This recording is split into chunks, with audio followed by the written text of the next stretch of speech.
बातमी नवी मुंबईतून उल्वेमध्ये 11 मजली इमारतीवर सिडकोनं कारवाई केली आहे। रहिवाशी प्रमाणपत्र मिळूनही सिडकोनं कारवाई का केली असा सवाल उपस्थित होतोय। 2018 साली इमारतीला सिडकोची ओसी मिळाली होती का असाही सवाल उपस्थित होताना दिसतोय। सिडकोच्या कारवाई विरोधात रहिवाशी संतप्त भूमिका घेताना दिसतात। नवी मुंबईतील उल्वे सेक्टर 21 येथील गुरुकृपा आरामास कॉम्प्लेक्सवर सिडकोतर्फे कारवाई करण्यात येते। मुख्य म्हणजे सदर इमारतीला 2013 साली विमानतळ प्राधिकरणाने ना हरकत प्रमाणपत्र तसेच सिडको प्राधिकरणाने 2018 साली ओसी दिली असतानाही सिडकोतर्फे अनधिकृतपणे कारवाई करण्यात येत असल्याचा आरोप रहिवाशांनी केला आहे।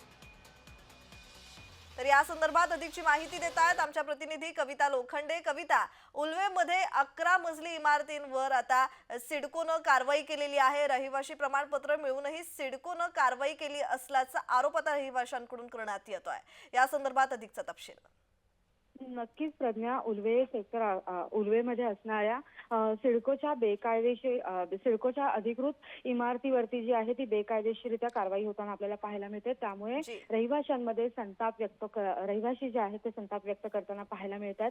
2013 साली जे आहे विमानतळ प्राधिकरणाने ना हरकत इमारतीला जे आहे ते प्रमाणपत्र दिलं होतं आणि 2018 साली ओसी देखील दिली असताना सिडकोनेही अनधिकृतपणे कारवाई केलेली आहे। त्यामुळे सिडकोच्या ज्या बिल्डिंग आहेत त्या बिल्डिंगमध्ये राहणाऱ्या रहिवाशांमध्ये संताप व्यक्त करण्यात येतोय। एकंदरच रहिवाशांनी संताप व्यक्त करत जे आहे सिडकोवरती बेकायदेशीर कारवाई करत असल्याचा आरोप जो आहे तो केलेला आहे आणि या इमारतीची आहे लिफ्ट आणि पाण्याची टाकी जी आहे ती तोडण्यात आली असून एकंदरच रहिवासी जे आहे संताप व्यक्त करत असून जे सिडकोवरती आरोप देखील करताना आपल्याला पाहायला भेटतात। प्रज्ञा जी जी जी धन्यवाद कविता, तुम्ही दिलेल्या माहितीसाठी।